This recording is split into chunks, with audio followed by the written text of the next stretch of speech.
the pleasure of a great interview with your friend Brandon Landry yesterday, and just kind of doing a story on your friendship and how you met and everything. What can you share about Brandon and what you guys have experienced the last several years? Yeah, so obviously Brandon Landry is the co-founder of Walk-Ons Sports Bistro, and now I have a chance to be his partner with that for the last going on 6 years now. So it's actually a funny story because when Walk-Ons first arrived in New Orleans, which would have been I believe 2011, I remember I would drive by it on the way to the Superdome, for every game day. And it was always packed outside. Everybody always seemed like they were having a great time. So I was like, man, I got to go check out Walk-Ons. So I remember walking in, and at the time I was a Jimmy John's franchisee. I just brought Jimmy John's to New Orleans. And so I was interested in, the restaurant industry. And down the road, I'd always kind of dreamed of having my own sports bar concept. And so I walked in for Walk-Ons, and the minute I walked in, I looked around and said, you know what, if I were to build a sports bar, it would look and feel exactly like this.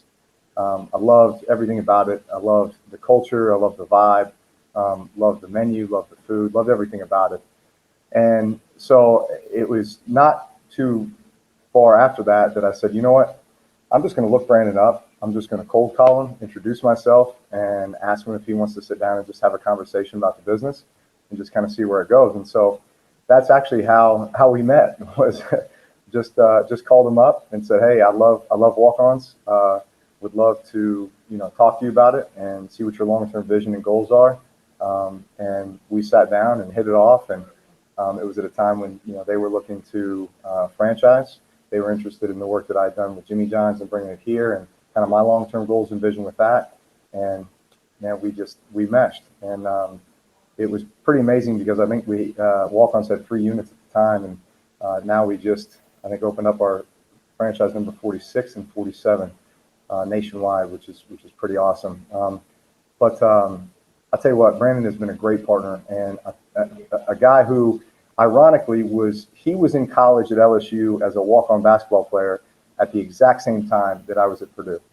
So we are the exact same age. He was a business major, I was a business major. So there's just so many similarities. We both have such a love of sports, but I think more so that, a love of being part of a team, being part of something greater than ourselves. And it's been awesome to be partnered with him with Walk-Ons, because I think we're really building something special there. Drew, if I could ask one follow-up, he said the one thing he admires about you the most is the way you treat people. He said he went to an LSU baseball game with you. It took an hour for you to get to your car, to your seat, and you signed every autograph. You were friendly to every person that came up to you. He said you can't walk on the street without people. But where does that come from? Is that your upbringing? Is that how do you treat with every person that you say? Well, I think a lot of that's just how I was raised. But I think also, I was such a huge sports fan growing up. I had so many idols in so many different sports. I mean, that's what my brother and I did every waking hour. If we weren't in school, it was playing ball. And so, we idolized a lot of these people. And when we had the chance to meet them, I can remember every one of those interactions and just the way that it made me feel as a kid or as a fan.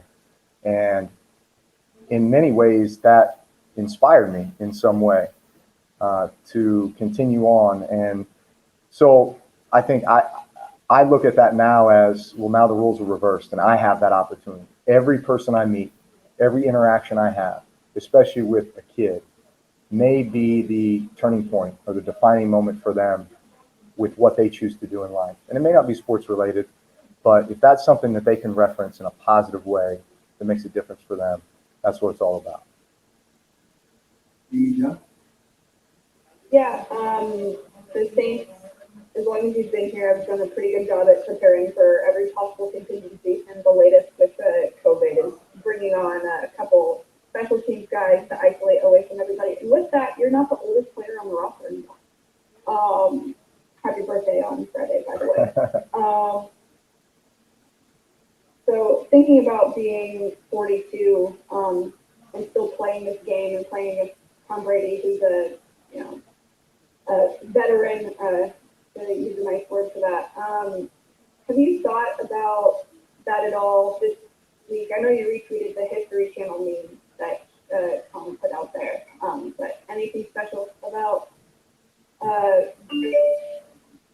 mindset moving forward? Listen, I think Tom and I have a friendship and a mutual respect. We were texting back and forth on Monday, just kind of chuckling at this, this whole scenario, right? Listen, he's 43. I turned 42 on Friday, so that's 85 years and a lot of football experience that's going to be on the field on Sunday.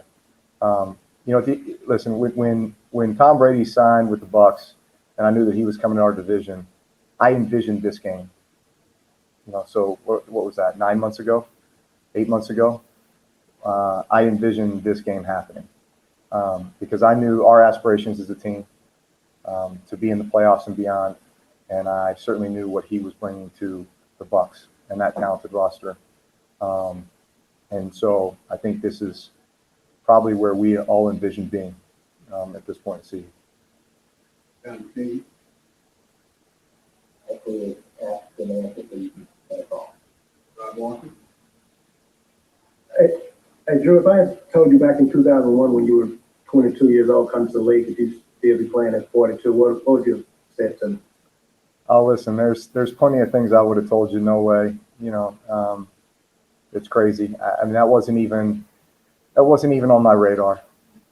I've said this many times, but when I signed with the San Diego Chargers back in 2001 as a second-round pick, my goal was just at someday to become a starter.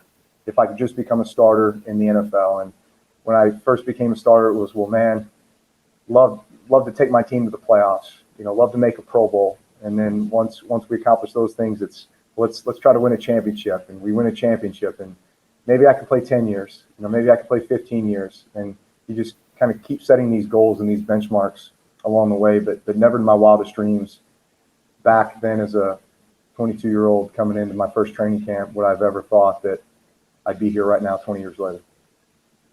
Johnson? Drew, I know a lot of stuff goes into it, both of your mental, physical preparation, all that sort of stuff, but how important is it to be at this stage of your career playing your 20th season in the NFL to be a really competitive person? How important is that to you being where you are right now? How important is what now? Just being a competitive person, whether it's football, ping pong, Oh yeah, I mean, there's got to be something that drives you, and I've always loved athletics. I've always loved to compete. I've loved the grind. I've loved the preparation. I've loved all that, the process that goes into actually then competing on Sunday. So much of that is part of the fun, and that's what drives you and to be your absolute best. And that is what the competition is about. It's about the opportunity to compete and find ways to win. So is that a huge part of what drives me? Yes. I love seeing you recreate that photo from 10 years ago with Balin, and have enjoyed seeing those kids grow up and be around you at the facility and at the Pro Bowls. I know this means a lot to you 20 years in, but does this mean even more to you now that your kids are a little bit more invested? You talk about them being involved in their fantasy groups and loving this game. Does this run this year for them as they get older mean a little bit more to you? Yeah, it does. Absolutely. And it's what has made me want to continue to play as well, is because I know that they're old enough to really understand it and get it and be a part of this. And these are memories that they'll have forever. And they're such huge fans of the game too. They're playing flag football. They love coming home and playing Madden and creating their own teams. And they played fantasy football this year. To the point where I think Balin had Alvin Kamara on his team, and the championship game was the Christmas Day game. So AK scored him 50 points and he won the championship. So if he could have run up and give Alvin a hug, he would have, and told him thanks for helping me win my fantasy league. So I mean he and speaking of that game, he's been wearing me out because he wanted a Justin Jefferson jersey. He wanted me to swap jerseys with Justin Jefferson to give to him for his birthday, which is also on Friday, by the way. So I mean, listen, he was in the suite doing the gritty this last weekend, right? So where do you think he learns all this stuff? He learns that they're so perceptive, and they learn so much from what they see from the guys in the locker room and press conferences and highlight videos and everything. But listen, those are the moments of inspiration for them. And just like I talked about, the interactions that I have a chance to have with people just out and about, these are the things that will motivate and inspire them to, be what they want to be in life. Was it hard after the playoffs, Drew, going home to your kids? What was harder for you and the way some of those playoffs ended, or going home, to the kids because they care so much and they are so invested at this stage? Yeah, well, listen, there have been some really funny moments with the kids. I think I told you about when we played the Giants back in 2015 at home. It was that crazy game that we won 52-49, but Balin's favorite player at the time was Odell Beckham Jr., and he wanted to wear OBJ's jersey to the game. And my wife told him, no, you're not wearing an opposing player's jersey to the game, even though he's your favorite player and he went to your school. You're not doing that. So after the game, I go up to the family area. I'm giving everybody hugs, and I can't find Balin.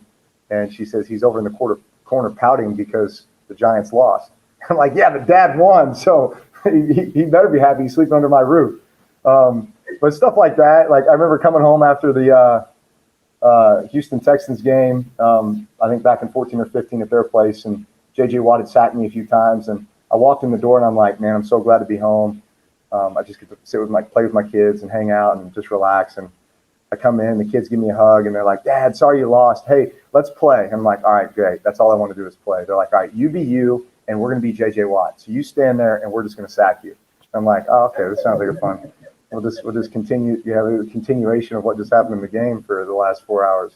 But it's stuff like that that just it's kind of refreshing just because the kids are so innocent, and they do have short-term memories. There's definitely been those moments where they've been upset, but man, they click out of it pretty quick, and then it's all about just playing ball and being with Dad. Definitely. Hey, Drew, I wanted to ask you about how you've seen Sean Payton's leadership and coaching style evolve over the years. Like I assume doing the gritty wouldn't have worked on your 2016 with that veteran group you have with Scott Fujita and Scott Shanley. I mean, has he changed with the times as you played under him? Yeah, I mean, I think the game's changed, the game's evolved, and I think he as a coach has evolved. I mean, listen, there are those values and those character traits that always stick with you and are always part of what you are trying to build as the foundation of your team. And so as far as that goes, as far as, how we do business and our preparation and the sense of urgency that is created and his very clear description as to each and every week what it's going to take to win a game and what we need to do in regards to the work during the week to win that game. Like that will never change. Because that's just ingrained in him and that's who he is. But I mean, I would say that, listen, each team has its own personality, right? And, could I have imagined basically our locker room being turned into a nightclub after every win back in 2006? No, but that's basically what it is. We got the smoke machines and speakers and, guys dancing, having a great time. I mean, that's been some of the evolution and I don't even know when that started or kind of where that came from, but I think it was around the 17 season. It was just, and we do have this era, of players and core leaders that have now been with us for a while and been a part of this run that have made it that way, and at some point, I think Sean would always say this, any head coach will say this is, the team takes control of the team. And there's a level of accountability that exists where the head coach doesn't even need to say anything because it's going to be taken care of with the leaders on the team, the captains on the team. At the same time, there's a time to work and there's a time to play and have a good time. And I think this team, as much as any that I've ever been a part of, we know when to work and we know when to have fun. Marcel? Hey, Drew. First of all, apparently you were not offended by the History Channel meme, and I'm curious about your take on that. Second, I was wondering if you've noticed the kind of dichotomy between the quarterbacks that are left in the AFC and the NFC, where you have, you and Rodgers and Tom, and then on the other side, all four guys are younger than Jared Goff, I believe. So I wonder what you think, what you make of that. I think that says about the maybe current and future of that position in the NFL. Yeah, I guess that's interesting. You know, there's obviously me, Tom, and Aaron have played this game for a long time and been around for a while. And then on the flip side, I think you've got so much young talent at the quarterback position around this league that really makes you feel like, and there's going to be a lot of exciting football in the future with these guys leading the charge. And it seemed like there's always another crop of QBs that are coming in the league too that are, you know, more prepared than the last group. And I'm sure that'll never change. And that's why people, you know, love watching these guys play. And as for the history channel thing, I thought it was hilarious. What was your question about it? Last question from Michael. Were you okay with the depictions on there? But you seem to make him look a little cooler. Yeah, I was thinking Tom kind of had like I was going the biblical route. Tom kind of had the Abraham look going. I was, unfortunately, they made me look like the dad from Family Ties. I didn't like the hairline. I'll be honest. I would have liked a little thicker head of hair. You know, I mean, I know I'm getting older and probably losing a little bit, but I would have liked a little more hair up top. I've never really been able to grow a beard, so maybe that's what I've got later on in my future. Maybe I'll get a nice, good, thick beard going. But I thought it was hilarious. When you said you two were texting earlier this week, I know you guys text all the time. Is it rare for you to text an opponent and appreciate the moment like that during the game week? Well, yeah, but I'd say there's probably Tom and I have known each other for a long time and been playing against each other since 1999. You know, maybe before a lot of guys that we're on the field with were born. You know, so I think, like I said, there's a friendship there. There's mutual respect there. I think we have a lot of things in common and a lot of things that we both value and appreciate that are very much the same. All right, I appreciate your time.